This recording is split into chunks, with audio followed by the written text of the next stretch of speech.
C'est un acte abominable, c'est triste. Mais quand on regarde cela d'un point de vue spirituel, religieux, on dit Bushra lahu, wa la nuzakki ala Allahi ahada, wa nahsabuhu kadhalik. Il est mort un vendredi. Le prophète Ali sallallahu alayhi wa sallam, dans le hadith rapporté par Ahmed, il nous rappelle que celui qui meurt un vendredi, c'est une des causes, parmi les causes qui le préservera, insha'Allah ta'ala, du châtiment de la tombe. Il est mort en train de s'occuper, entretenir la maison d'Allah. Vous savez que le prophète sallallahu alayhi wa sallam, lorsqu'il a entendu qu'une femme était décédée, qu'il n'a pas prié sur elle, il a demandé où était sa tombe afin qu'il se dirige vers sa tombe pour prier sur elle. Le prophète Mohammed alayhi salatu wa sallam. Mais qui était cette femme? C'était une femme qui entretenait, selon une version, la mosquée Baytullah. Quel honneur! Il est mort prosterné. Et il est mort pendant qu'il enseignait la religion. Allahu Akbar. Innamal a'malu bil khawatim. Les actions ne valent que par leur fin. Quel sir, quel secret il avait avec Allah subhanahu wa ta'ala. Allahu a'lam. Man 'asha 'ala shay'in mata 'alayhi. Wa man mata 'ala shay'in bu'itha 'alayhi. Celui qui vit et qui a l'habitude de vivre sur une chose, sur un acte d'adoration positif, par exemple, sur une bonne, des œuvres pieuses, etc., mourra sur cette chose-là. Et celui qui meurt sur cette chose-là, sur cette habitude-là, ressuscitera auprès d'Allah subhanahu wa ta'ala dans ce même état. Hani allahu.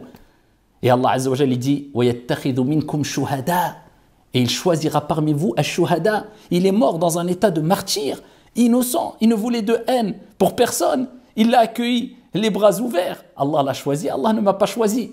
Donc en tout cas, on voit, parce que je fais un parallèle avec son histoire, parce que je dis l'histoire se répète, mais loin de moi prétendre avoir atteint le degré de piété ou de relation avec Allah subhanahu wa ta'ala, wa la nuzakki ala Allahi ahada, qu'avait sûrement Abu Bakr. Allah l'a choisi, Abu Bakr, rahimahullah ta'ala, et ça c'est un grand message aussi. À ceux qui ne comprennent pas qu'être au service d'Allah subhanahu wa ta'ala, au service d'Allah subhanahu wa ta'ala à travers les services et le bien qu'on apporte à la communauté, particulièrement à travers les mosquées, l'entretien des mosquées, c'est un sharaf, c'est un honneur et pas une corvée. Ça c'est un message aux responsables qui quelquefois se plaignent en disant les gens ne sont pas assez motivés, les bénévoles lâchent, ils ne durent pas dans le temps, etc. Et j'ai l'expérience, ça fait plus de 20 ans que je suis responsable de l'entretien d'une mosquée, dans une mosquée avec beaucoup de frères de qualité, masha'Allah, et que j'ai été aussi responsable pédagogique d'un corps enseignant. Je sais ce qui se passe en interne. Mais il faut comprendre une chose, quand quelqu'un ne veut pas être au service de la communauté pour satisfaire Allah subhanahu wa ta'ala dans une mosquée, ce n'est pas lui qui ne veut pas, mais Allah choisit.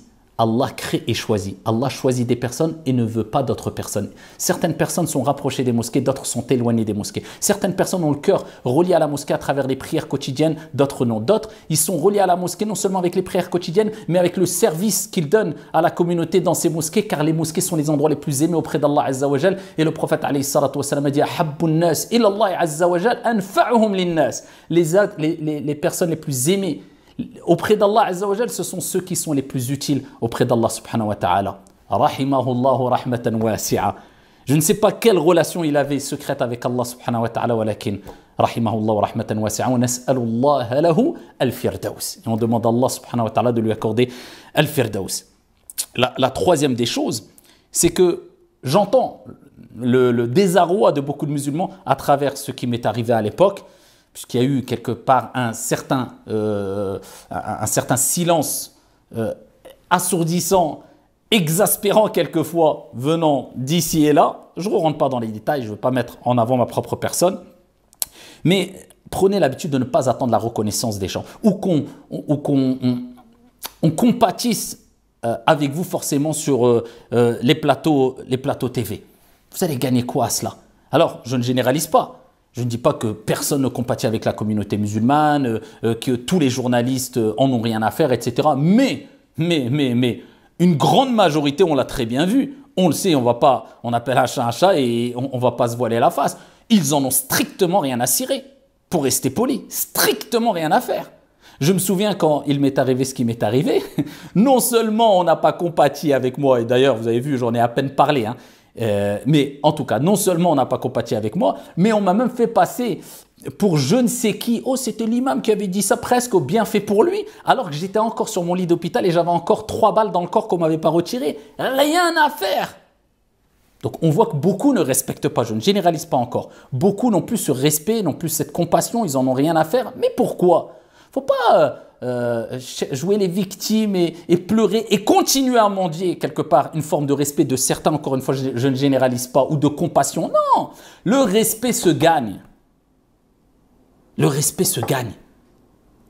Et quand tu apprendras à te respecter toi-même à travers ta relation saine et ta compréhension saine de la religion et ta relation saine envers ton Seigneur, tu pourras enseigner le respect et respecter les gens.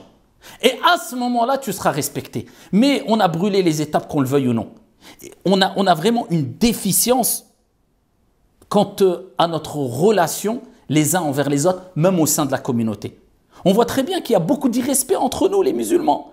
Des musulmans qui insultent les autres musulmans, des musulmans qui insultent même les savants, les porteurs de foi, porteurs de foi, tous les musulmans sont porteurs de foi, les porteurs de science islamique, non pas parce qu'il s'appelle Mohammed et Karim, mais au moins respecte-le parce qu'il transmet la religion, c'est un savant, c'est un prêcheur, c'est un imam.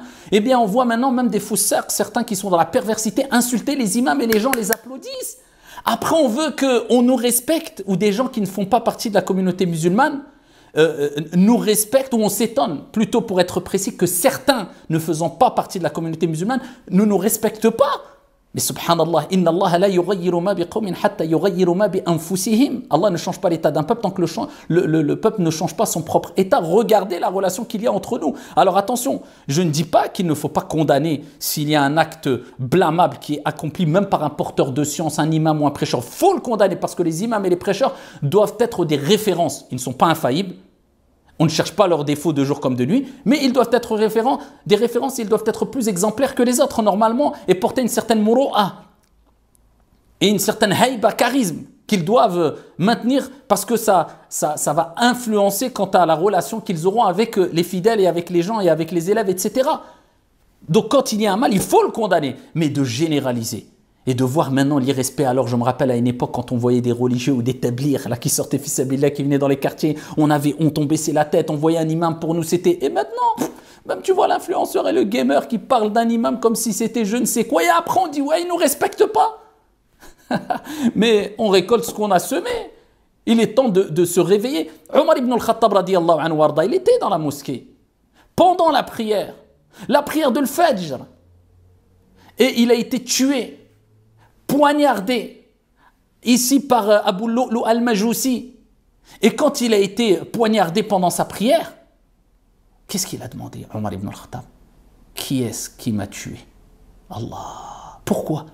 Il voulait savoir si c'était un musulman ou pas. Il avait peur que cet acte-là vienne d'un musulman. Il craignait qu'il aurait pu être une fitna si c'était le cas, si c'était un musulman, qui n'aurait pas bien géré les choses. Il craignait que le mal vienne de l'intérieur. Et la plus grosse fitna, le plus grand mal, c'est quand il vient de l'intérieur. C'est de la gangrène qui gangrène de l'intérieur et qui fait très mal. Et quand il a su que ce n'était pas un musulman, il a été apaisé. Donc le principal sentiment et comportement qu'on doit avoir, c'est de se dire, est-ce que l'irrespect, il est déjà présent entre nous? Est-ce qu'on fait tout pour le corriger? Est-ce qu'on améliore notre situation, notre relation avec Allah subhanahu wa ta'ala? Ou alors on se limite à critiquer et à dire, moi je crie haut et fort, et donc je suis un homme courageux, et les imams c'est des vendus, et cela c'est des ceci et cela. Wallahi la nuzaki ala Allah ya ahada. Vous voyez très bien que ça a plus de 5 ans que l'histoire et ce qui m'est arrivé est passé. Si on avait voulu le buzz, si on était des gros peureux, comme certains le prétendent, je ne parle pas d'une peur naturelle qui me touche moi et tout le monde, et qu'on était des vendus comme certains le prétendent, mais vous pensez qu'on aurait continué la da'wa? Et vous pensez que j'aurais pas cherché à faire le buzz en prenant la vidéo de tout ce qui m'est arrivé, et wallah, je l'aurais publié?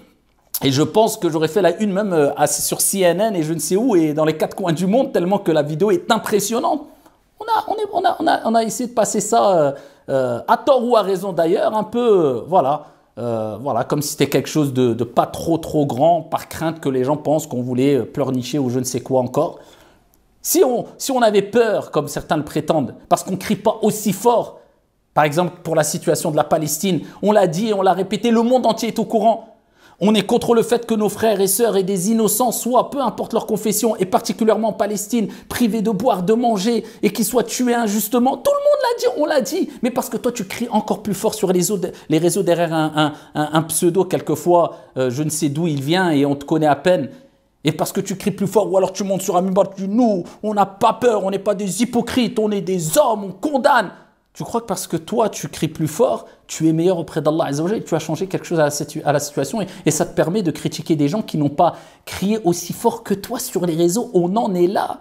Ou parce que toi, tu n'as pas été à telle manifestation, mais par contre, tous les matins, tu te lèves avant le Fajr pour faire Qiyamul Layl et toutes les prières, tu es à la mosquée, tu serais moins meilleur que ceux qui crient dans des manifestations. En fait, tout dans le paraître, tout dans Shofoni, tout dans celui qui crie le plus. On en est là. Allah ne change pas l'état d'un peuple tant que le peuple ne change pas son propre état. Je pense en train de critiquer forcément une réaction plutôt que l'autre, mais c'est un constat qui mériterait de parler et de développer pendant des heures. Mais il y a certains discours que, wallah, certains, sans vouloir généraliser, ne sont pas prêts à entendre. Faire la une des journaux, un président qui a parlé de toi, des menaces terroristes, des menaces d'extrême droite qui sont passées sous silence, qui m'ont touché avant, maintenant, après, et tout cela. Et on est encore en train de monter sur le mimbar. Pendant des années, on habitait dans la même maison. Après la tentative ici d'assassinat, etc. Après, on vient nous donner des leçons de morale. Ouh, mais ils ont peur. Ah, c'est au pied du mur qu'on voit le maçon, c'est comme ça qu'on dit. Pas de leçons de morale à recevoir de certains. On n'est pas là pour faire de la publicité gratuite ou pour sortir, voilà, brandir je suis. Wallahi, cette histoire qui est arrivée à Abu Bakr et avant à moi, c'est symbolique et c'est plein de leçons. Il faut qu'on en tire les leçons. La communauté musulmane, avant tout, doit être soudée. La communauté musulmane doit prendre conscience que c'est Allah qui choisit et que être au service d'Allah, ce n'est pas une corvée, c'est un honneur. La communauté musulmane doit comprendre qu'elle doit gagner le respect, en respectant et en se respectant, pas en pleurnichant. Et qu'on cherche la satisfaction d'Allah avant la satisfaction de certains sur des plateaux ou je ne sais quoi. Et que la communauté musulmane, et quand la communauté musulmane aura compris que la réforme générale et l'amélioration de la communauté de manière générale passe par la réforme individuelle, quand on aura compris tout ça, wallahi, notre situation s'améliorera, mais beaucoup plus rapidement que ce qu'on pense. Mais malheureusement, on est tout dans la précipitation, dans les réactions émotives. Et quelquefois, dans les réactions émotives, certains font n'importe quoi. Et comme j'ai dit précédemment, parce que certains, même s'ils sont connus pour leur perversion, pour être influenceurs à appeler à je ne sais quoi, mais dès qu'ils disent la Palestine, oh, tout le monde les applaudit, ils disent eux, c'est les hommes. Et les autres qui appellent à la réforme et l'éducation de l'âme sont des vendus. On n'a rien compris. C'est ça la aqidah, on n'a pas compris que c'est à cause quelquefois des gens qui appellent à la débauche, qui la communauté musulmane est où elle est, puisque c'est la conséquence des péchés. Mais malheureusement, les réactions émotives. Et Sadaqa Jalla wa Ala, il yaqul, et certes Allah a dit vrai quand il dit قُلْ هَلْ نُنَبِّئُكُمْ بِالْأَخْسَرِينَ أَعْمَالًا الَّذِينَ ضَلَّ سَعْيُهُمْ فِي الْحَيَاةِ الدُّنْيَا وَهُمْ يَحْسَبُونَ أَنَّهُمْ يُحْسِنُونَ صُنْعًا. Voulez-vous qu'on nous informions concernant les personnes, les plus grands perdants en œuvre? Ce sont ceux dont les actions se sont égarées ici-bas, sont partis dans le vent alors qu'ils pensaient bien faire. Sache que chaque action, on te demandera deux choses au jour de la résurrection. Lima wa kaifa. Pourquoi et comment? Pourquoi tu l'as fait? Ton intention. Et comment est-ce qu'elle est conforme à tes passions, à tes réactions émotives? Tu attises peut-être plus la haine qu'autre chose, ou bien à l'héritage prophétique. Qu'Allah subhanahu wa ta'ala nous préserve, qu'Allah subhanahu wa ta'ala vous préserve, qu'Allah tabaraka wa ta'ala accorde les plus hauts degrés du paradis à notre frère Abu Bakr, rahimahullah wa rahmatan wasi'a, qu'Allah azza wa jal apaise la douleur et la tristesse de sa famille, qu'Allah subhanahu wa ta'ala nous réunisse avec lui et le prophète Mohammed alayhi afdalus salat wa askat taslim dans son vaste paradis, qu'Allah nous préserve de la haine, d'agir avec haine et du mal des haineux. Amin, wallahu a'lam, walhamdulillah.